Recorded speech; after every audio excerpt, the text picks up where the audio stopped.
সবাইকে স্বাগত দীপ্ত সংবাদে, সাথে রয়েছে দোলা ডলরেস। সন্ধ্যা ৬টা থেকে রাজধানী সহ সব বিভাগীয় ও জেলা সদরে অনির্দিষ্টকালের জন্য কারফিউ বলবৎ করা হয়েছে। একই সাথে নির্বাহী আদেশে আগামীকাল সোমবার থেকে ৩ দিনের সাধারণ ছুটি ঘোষণা করা হয়েছে। ফলে কাল থেকে ৩ দিন সব অফিস আদালত বন্ধ থাকবে। আজ বৈষম্য বিরোধী ছাত্র আন্দোলনের ডাকা অসহযোগ আন্দোলনে রাজধানী সহ বিভিন্ন স্থানে সংঘর্ষের ঘটনা ঘটেছে। এতে এখন পর্যন্ত ৪৮ জনের প্রাণহানির তথ্য পাওয়া গেছে। এর মধ্যে নরসিংদী মাধবদীতে ৬ জন, ফেনীতে ৫, লক্ষ্মীপুরে ৪, রংপুরে ৪, কিশোরগঞ্জে ৪, মাগুরায় ৪, মুন্সিগঞ্জে ৩, পাবনায় ৩, বগুড়ায় ২, বরিশালে ১, কুমিল্লায় ২, সিরাজগঞ্জে ৭, জয়পুরহাটে ১, হবিগঞ্জে ১ ও সাভারে ১ জন নিহত হয়েছে। আহত হয়েছে অসংখ্য মানুষ। এ অবস্থায় জারি করা প্রেস নোটে সরকার জানিয়েছে, বিভিন্ন স্থানে জঙ্গি হামলা হচ্ছে, তাই শিক্ষার্থী সহ সবাইকে নিরাপদে ঘরে ফেরার আহ্বান জানিয়েছে সরকার। অসহযোগ আন্দোলনের মধ্যে সবচেয়ে ভোগান্তিতে পড়েছেন অফিস থেকে ঘরে ফেরা মানুষেরা। যানবাহন না পেয়ে অনেকেই পায়ে হেঁটে গন্তব্যে রওনা দেন। রাজধানীর শাহবাগ এলাকা থেকে বিস্তারিত জানাচ্ছেন সহকর্মী নাজমুল হোসেন। সরকারি অফিস ছুটি হওয়ার পর কিন্তু যারা কর্মজীবী কর্মকর্তা এবং কর্মচারী তাদের কিন্তু আজকে কিন্তু অনেক বেশি ভোগান্তিতে পড়তে হয়েছে। এবং একই সাথে কিন্তু এই যে যানবাহন বন্ধ থাকাতে কিন্তু সবাইকে হেঁটে যেতে হচ্ছে। সেই ভোগান্তি তারা বলছেন যে তারা আজকে অফিসের নিয়ম মেনে এসেছেন, তেমন কোনো বেগ পেতে হয়নি, কিন্তু আসলে ফেরার সময় অনেক বেশি তাদেরকে ভোগান্তি পোহাতে হচ্ছে। আমি ওপেন হার্ট সার্জারির রোগী। আমি ডেপুটি ফাইন্যান্স কন্ট্রোলার হিসেবে চাকরিরত আছি ১২তলা বিল্ডিংয়ে। আমার বাসা মিরপুর ১৩। তাহলে বুঝেন ভোগান্তিটা কোথায়, আর বলার কিছু নাই, ভাষা নাই। সকালবেলাও যে আপনার খুব যে আমি পরিস্থিতি আসছি, তারা গাড়ি ঘোড়া তেমন ছিল না, মানে যারা আমি সিএনজি যেতে আসছি কোনো রকম রাস্তা তো ছিল, কিন্তু সমস্যা তো দেখতেছি ঘোরতর সমস্যা এখন বেশি। সচিবালয় থেকে বেরিয়েছি, বাসা মিরপুর ১২ নম্বরে, এই পর্যন্ত আসলাম। বাকি রাস্তা তো আল্লাহর উপরে ভরসা। যে আগামী দিন আসতে পারবো না, কিনা এত দূর হেঁটে যাব, মিরপুর ১ হেঁটে যাব, এটাই খুব কষ্ট হচ্ছে আমাদের। বিভিন্ন এলাকা ঘুরে যেটা দেখেছি সেটি হচ্ছে যে এই ভোগান্তি সীমাহীন, বিশেষ করে যারা সিনিয়র কর্মকর্তা আছেন, বয়স বেশি হয়েছে ৫০ ঊর্ধ্ব, তাদের কিন্তু লম্বা একটি পথ কিন্তু তাদেরকে হাঁটতে হচ্ছে, এবং যে তাদের এই ভোগান্তিটা তারা আসলে প্রস্তুত ছিলেন না, তারা এমনটাই বলছেন। কারণ বাজারে যারা বিক্ষোভকারী তাদের সাথে কিন্তু যারা ছাত্রলীগ যুবলীগ তাদের সাথে সংঘর্ষ হচ্ছে। এবং যে বিষয়টি আমরা দেখতে পাচ্ছি সেটি হচ্ছে যে এই কারণ বাজারে কিন্তু তারা দখলের, এখানে এক দফা তারা এসেছিল, এখান থেকে তারা ফার্মগেট পর্যন্ত গিয়েছিল। আবার এখানকার যারা স্থানীয় যারা ঢাকা ১২ আসনের যারা ছাত্রলীগ এবং যুবলীগের যারা নেতাকর্মী, তারা কিন্তু এলাকার এখানের তারা যে অবস্থান নিয়েছে, তারা তাদের দলীয় নির্দেশনা মেনে, যেহেতু এখানে তারা বলছেন যে ছাত্রলীগ এবং যুবলীগের পক্ষ থেকে বলা হচ্ছে যে এই আন্দোলনকারীদের মধ্যে শিক্ষার্থীরা, এর মধ্যে দুষ্কৃতিকারী প্রবেশ করেছে। আমরা দেখতে পাচ্ছি যে এখানে উত্তেজনাকর একটা অবস্থা রয়েছে, এবং এখানে কিন্তু দফায় দফায় কিন্তু সংঘর্ষ হচ্ছে।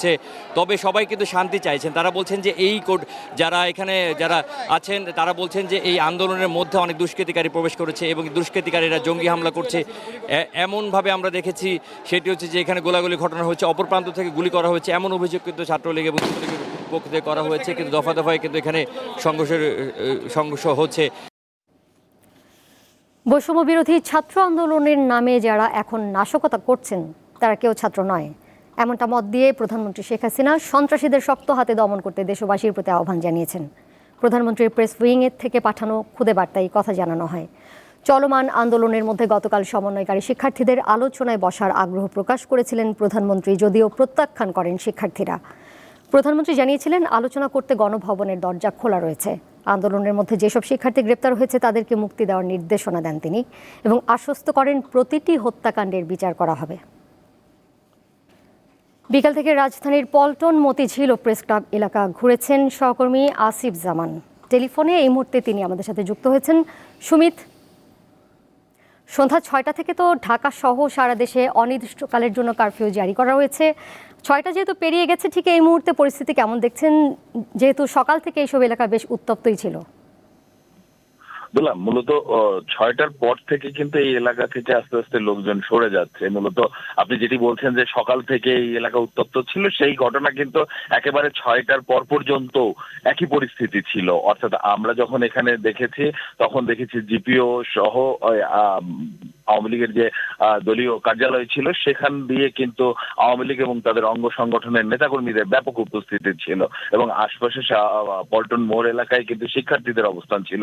একটি পর্যায়ে বিকেলের দিকে সেখানে ইসলামী আন্দোলন ঠিক একই দাবিতে, অর্থাৎ গতকালকে যে এক দফা দাবি ঘোষণা করা হয়েছে শিক্ষার্থীদের পক্ষ থেকে, সেই একই দাবিতে ইসলামী আন্দোলন কিন্তু চরমোনাই পেরির নেতৃত্বে একটি বিশাল মিছিল বের করে এবং সেই মিছিলটি শাহবাগ ঘুরে এসে আবারও প্রেস ক্লাব হয়ে বাইতুল মোকাররমে এসে শেষ হয় এবং তার পরবর্তীতে কিন্তু আওয়ামী লীগের নেতাকর্মীদের সঙ্গে এবং তার অঙ্গ সংগঠনের নেতাকর্মীদের সঙ্গে এই ইসলামী আন্দোলনের নেতাকর্মীদের ব্যাপক সংঘর্ষ বাধে। আমরা সে সময় সেই সংঘর্ষের ঘটনায় দেখেছি বেশ কিছু ককটেল এবং গুলির ঘটনা ঘটেছে। তবে কোন পক্ষ থেকে মূলত এই ঘটনাগুলো ঘটানো হয়েছে সে বিষয়ে এখন পর্যন্ত নিশ্চিত কোনো তথ্য পাওয়া যায়নি।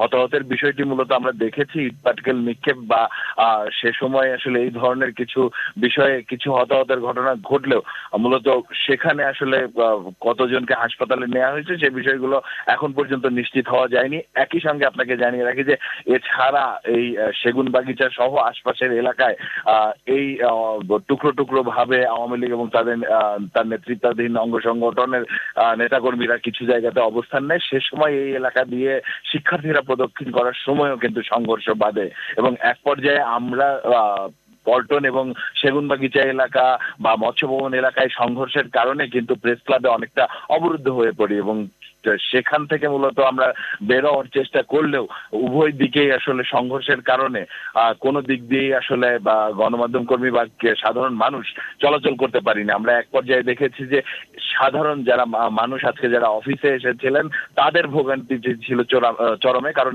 এই আসিফ জামান যুক্ত ছিলেন আমাদের সাথে।